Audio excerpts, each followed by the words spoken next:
Samudrani, l'héritière du Sindhu.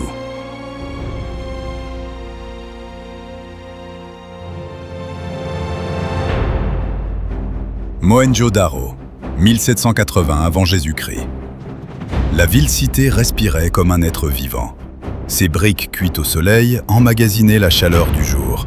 Ses ruelles rectilignes guidaient l'eau avec une précision presque mathématique. Assure-toi que cette couche est uniforme, sinon l'eau s'infiltrera. C'est difficile avec cette chaleur. Il en faut plus ici. Coupe les tiges ici et mets-les dans le panier. D'accord, je comprends.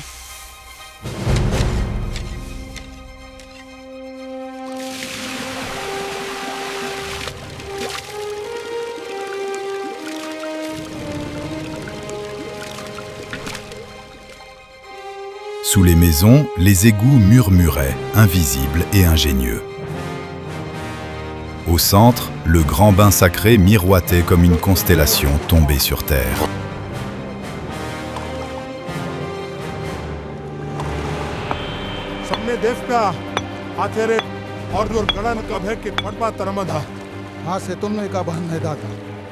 Et au-delà des murs, le fleuve Sindhu, l'Indus, imposait son rythme ancien, large et majestueux, nourrissant la plaine depuis des millénaires. Au sommet de la citadelle vivait Samudrani. Fille du haut prêtre architecte Shalama Nedrani et héritière spirituelle du grand bain sacré, elle avait grandi parmi les plans gravés savants, avec les instruments d'arpentage et les tablettes scellées.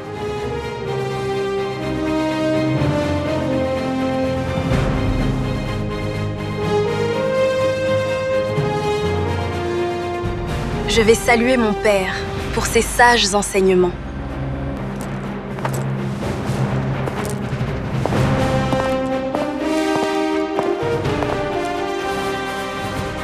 On la destinait à préserver le rite ancestral de l'unicorne, animal vénéré des peuples de l'Indus et d'Harappa.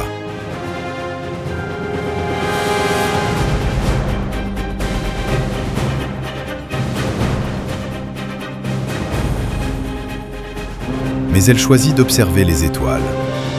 La nuit, elle montait seule sur les terrasses.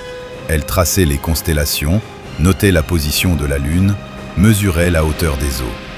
Pour elle, le fleuve n'était pas un dieu capricieux, mais un organisme soumis à des cycles. Puis vint l'anomalie. Le Sindhu ralentit. Ses crues, jadis régulières, devinrent imprévisibles. Les canaux se remplirent trop tôt, puis trop tard. Des fissures apparurent dans les abords du fleuve qui présentaient de plus en plus de cicatrices au sol. Puis ce fut le temps des crevasses de la terre. Les prêtres parlèrent alors de colère divine. La géométrie de ces canaux assure une répartition égale de l'eau dans toute la cité. Cela augmentera notre rendement agricole. Samudrani parla à elle de déplacement du lit du fleuve sacré, de mouvements souterrains, d'une terre qui se déplaçait sous leurs pieds. Dans les archives scellées de la citadelle, elle avait découvert une tablette oubliée. Des siècles auparavant, le fleuve avait déjà changé de cours pendant 2 années, puis était revenu quasiment à son tracé d'origine à 6 km à l'est. Les récoltes ont diminué. Nous devons agir avant l'hiver. Mais, votre grandeur, le peuple ne supportera pas une autre taxe.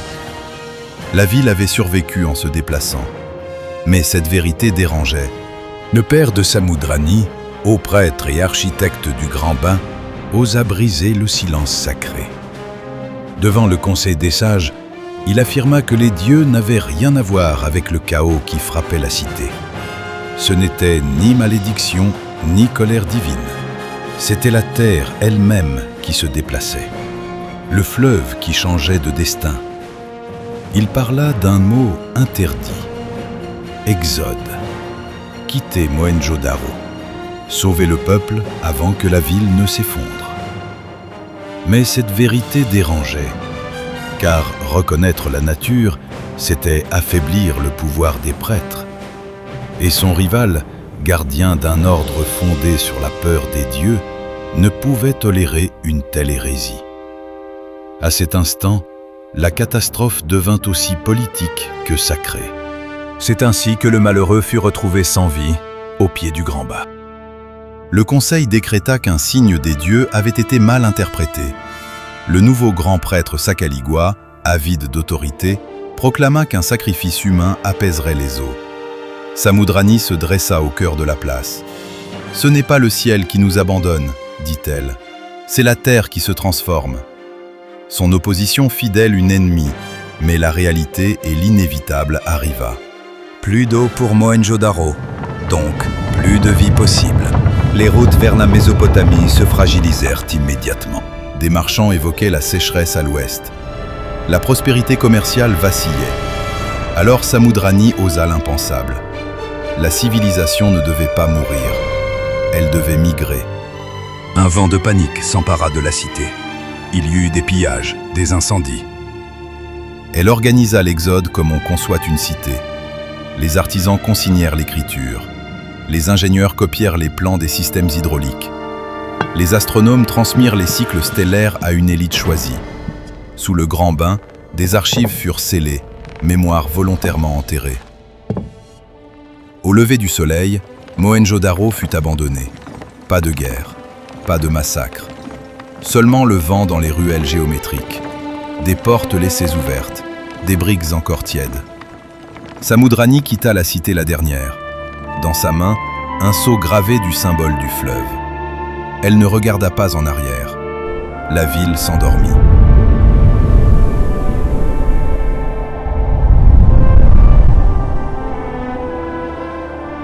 Des millénaires plus tard, des archéologues dégageraient ces murs intacts, étonnés par sa modernité, par l'absence de destruction, par ce départ silencieux.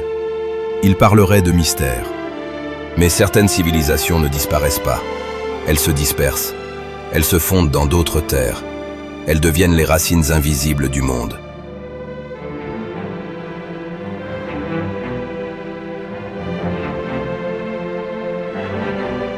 Samoudrani, l'héritière du Sindhu. In shadows when destiny's wide, echoes of warriors lost in time, a call from the heavens grand and clear, through fields of silence we draw near. Raise your voice, let the thunder soar, with the winds of fate we will and more. Cause your rays beneath the stars, together we rise beyond the stars. Each step forward a tale unfolds of ancients who dead, of legends born, with every red heartbeats will stand. Parce qu'un autre cinéma naît. Light of dusk, our journey's begun. Raise your voice, let the thunder soar, with the winds of fate we breathe in dawn. Hearts ablaze beneath the stars, together we rise beyond the sky. The Time Machine.